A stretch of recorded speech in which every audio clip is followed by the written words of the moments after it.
तो पिछले पार्ट में जैसा कि हमने देखा था कि माइक और योची सभी लेजेंडरी स्वॉर्ड के बारे में बात कर रहे थे और वे उन्हें कैसे हासिल कर सके इसके बारे में सोच रहे थे। अब आगे तो इस पार्ट की शुरुआत में हम देखते हैं कि उनको बात करते करते बहुत ही ज्यादा रात हो जाती है, जिस पर योची माइक को कहता है कि हमें चलते चलते बहुत ही ज्यादा रात हो गई है और कल सुबह होते ही हम अपना सफर फिर से चालू कर देंगे और यहाँ से कुछ ही दूर पर एक शहर है, तो इसीलिए आज रात के लिए हमें उसी शहर में रुक जाना चाहिए। जिस पर माइक कहता है कि ठीक है, हमें ऐसा ही करना चाहिए। जिसके बाद वे दोनों शहर के लिए निकल जाते हैं, जहाँ पर हम देखते हैं कि वे दोनों कुछ देर चलने के बाद उस शहर को पहुँच जाते हैं। जहाँ पर पहुँचने के बाद योची माइक को बताता है कि ये ब्लैक माउंटेन सिटी है और आज हम यहाँ पर सिर्फ रात भर रहेंगे और सुबह होते ही यहाँ से चले जाएंगे। और इतना कहते हैं वे दोनों शहर के अंदर चले जाते हैं। जिसके बाद वे दोनों एक रेस्टोरेंट के अंदर जाकर खाना खाने लगते हैं और जहाँ पर वे दोनों खाना खाते खाते सभी लेजेंडरी स्वॉर्ड के बारे में फिर से बात करने लगते हैं। जिसके बाद सीन शिफ्ट होता है और हमें सुबह का सीन दिखाया जाता है, जहाँ पर वे दोनों फिर से अपने सफर के लिए निकल जाते हैं। अब ब्लैक सिटी से बाहर निकलने के बाद योची माइक को बताता है कि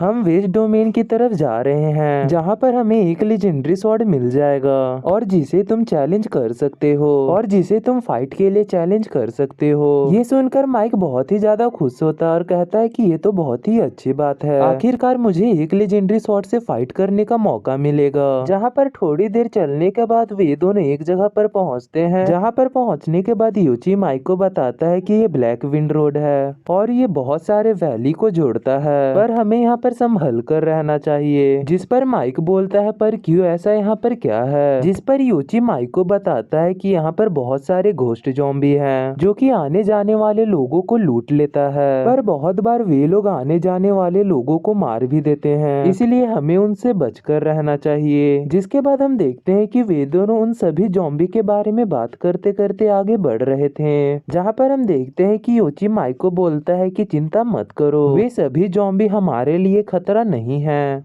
योची के इतना कहते ही वे दोनों तेजी से आगे बढ़ने लगते हैं, जहाँ पर आगे बढ़ते बढ़ते उन दोनों को अजीब सी आवाजें आने लगती हैं। जहाँ पर कुछ देर चलने के बाद योची माइक को बोलता है कि आगे चढ़ाई है, इसीलिए हमें अब घोड़ों से उतरकर चलना होगा। जो सुनकर माइक उसकी बात मान जाता है और घोड़े से उतरकर चलने लगता है, लेकिन तभी फिर से वे आवाज आती है जो कि पिछले वाले से भी ज्यादा तेज होती है। तभी योची को कुछ अजीब सा महसूस होता है, इसीलिए वे माइक को आगे बढ़ने से रोक लेता है। तभी वे अपने सामने देखते हैं, जहाँ पर बहुत सारे ज़ॉम्बी रेंगते हुए उनकी तरफ आ रहे होते हैं। तभी इन सभी को देखकर योची माइक को बताता है कि ये कॉर्स ज़ॉम्बी है, जिसे कि मरे हुए कल्टीवेटर को कंट्रोल करके बनाया जाता है और मुझे इन्हीं का डर था, क्योंकि इन सभी को लो ग्रेड वाला कल्टीवेटर कभी नहीं मार सकता है। जिस पर माइक योची को बोलता है कि ये सब तो मेरे बाएं हाथ का खेल है, मैं तो इन सभी को आराम से मार सकता हूँ। जिस पर योची माइक को बताता है कि तुम्हें याद नहीं है क्या,